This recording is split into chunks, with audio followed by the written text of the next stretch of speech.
up, guys? It's Eric here with Untitled Chapter, and today I want to talk about a couple pros and cons to the Ford Raptor first gen, and maybe take it off-road a little bit. We'll see. So, a couple of the pros I wanted to talk about was, first one being this Raptor has the 6.2 liter, which is a very reliable motor. They put in a lot of the work trucks like the F-250s, and they've just been proven motors. They go for hundreds of thousands of miles with no issues. They're reliable, they're powerful, and that's what they put in the Raptors. I've had no issues with mine whatsoever, and I think it's one of the big pros of having this truck. It isn't the greatest on fuel, but we'll get to that in the cons. The next thing I want to talk about was how the value is very much retained in this vehicle. So, I mean, your purchase price, you're not going to lose a lot of money over time, like most vehicles. They really hold their value, especially the first gens have done very well for resale. And I think it's a huge pro to owning one of these vehicles, knowing that it's not necessarily an investment, but if you end up selling it in the future, you're going to get a lot out of it, a lot of what you put into it. Whereas a lot of vehicles, when you go to trade them in, you just lose a lot of value on them. The other pro, it's fast. It's not fast like a Ferrari or a Corvette or anything like that, but it's fast for a pickup truck. It's fun to drive. And I think that's a huge pro in having one of these vehicles. It's not running 10-second quarter miles, but it's definitely quick for a truck. It does pretty well. Which leads me right into the next thing. It's a blast to drive. I've never had so much fun just driving a vehicle. It's my daily driver. I drive it to work every day, and I have a blast doing it. It's powerful, it turns well, soaks up all the bumps in the road, and when you do get to take it off-road, it's fun as well.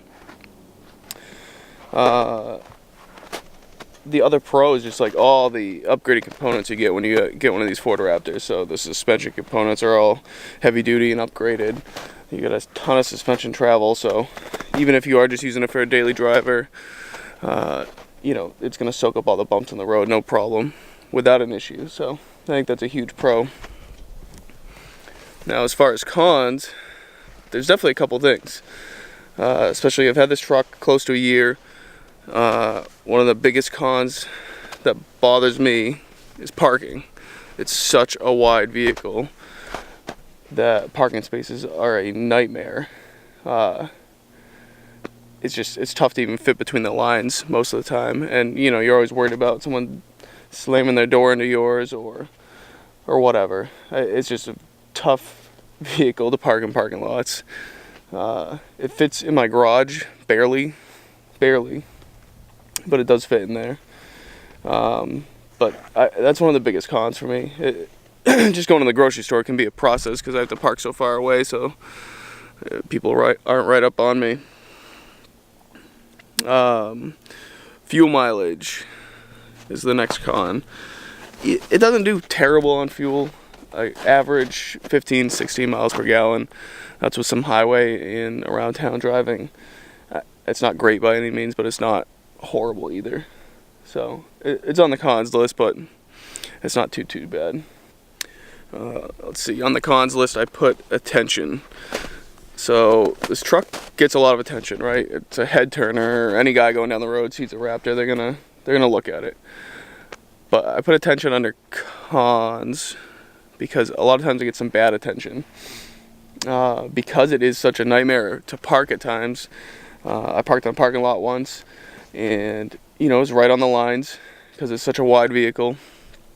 And so I don't know what this person thought, if I parked like a jerk or what. But when I came out to my truck, and I didn't see any of this happen, I'm just kind of speculating here, but it looked like they had punched my mirror, because when I came out to the truck, the mirror was actually hanging out of the truck. It fell down. There was no real damage. I was able to clip it back in, but I'm thinking that he either thought I parked like a jerk, or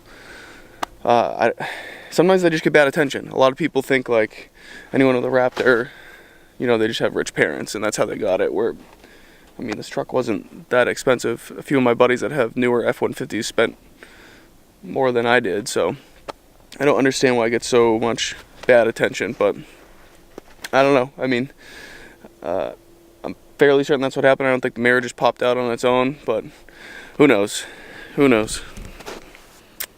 Let's see. Another con that I put down is how dirty it gets. So I just washed this truck yesterday, and just going down some roads that had some water and salt on them, you can see how dirty it gets.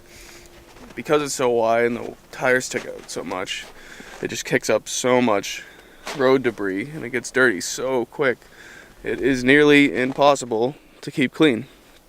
Middle summer with no rain, okay, it's going to stay clean for a couple days, but the winter time, it's almost useless to wash it. And going along with that, you can't even blast through one of those touch-free car washes because it's so wide. It doesn't even actually fit. So, yeah, it's just, it bugs me a little, but it's difficult to keep clean, and it's a nicer truck, so you want to keep it clean. But the other thing to talk about, even though it is a fairly reliable vehicle, the cost in repairs for this truck are through the roof. I have an extended warranty on it, so I don't have to worry about it too much, but you know, if you didn't opt for a warranty for whatever reason, just, you know, if you have a shock go on this, it's a pretty expensive repair. The front shocks, they're into the thousands just for a replacement. You can send them back to Fox and have them rebuilt and all that, but you know, your truck's out of commission that whole time while it's at Fox. Even the wheel bearing for the front end here that I had was a special order from Ford, they told me, because it wasn't the same as the normal F-150. So there's a lot of components in this truck that may be special order or just more expensive because they're more heavy duty in the Raptor. They're specific to the Raptor. But it has been a pretty reliable vehicle for me, so hopefully the repair costs aren't a huge con in the future and don't have a issue with it. But so I think we're gonna take the Raptor out, do a little off-roading, and if you guys have any questions, comments, feel free to ask.